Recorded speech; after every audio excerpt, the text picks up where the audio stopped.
देखिए, ये सास और ख्याल रखना आप हम सब की जिम्मेदारी है, मुसलमानों का, इंसानों का, कि हमारी वजह से किसी को दुख ना पहुंचे, वरना हमारी नेकियां ज़ाया हो जाएंगी, हमारी दुआएं रायगार जाएंगी, हज उम्रे ख़त्म हो जाएंगे अगर किसी को दुख दिया, तकलीफ दी।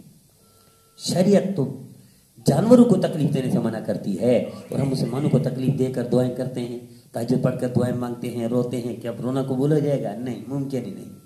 एक सफ़र में नबी करीम सल्लल्लाहु अलैहि वसल्लम तशरीफ फरमाते, सहाबा भी साथ थे।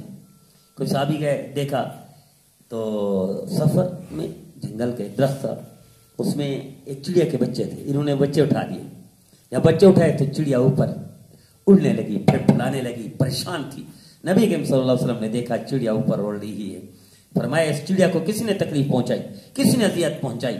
उससे इरशाद फरमाया, किसने इसके बच्चों को उठाकर इसको तंग कर दिया? भाई फरमाया छोड़ दो इसके बच्चों को, इसको तकलीफ ना दो।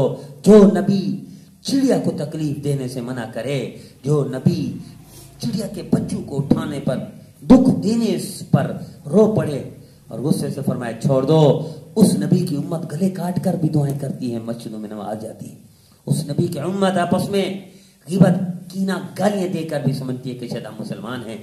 आइए मेरे अज़ीज़ो, शरीयत तो जानवर का ख्याल करती है और हम मुसलमान का ख्याल नहीं करते, हम इंसान का ख्याल नहीं करते। सारी मखलूक अल्लाह का कुंबा है, सारे अल्लाह के बंदे हैं और सारे मुसलमान अल्लाह के नबी मोहम्मद मुस्तफ़ा सल्लल्लाहु अलैहि वसल्लम की उम्मती हैं। आइए इनका ख्याल करें, आपका नबी खुश हो जाएगा।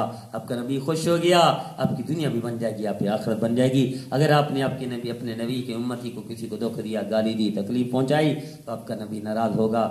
आपके नबी की नाराजगी आपकी दुनिया भी बर्बाद कर देगी, आपकी आखिरत भी खराब कर देगी। आइए दुनिया भी अच्छी बनाए, आखिरत भी अच्छी।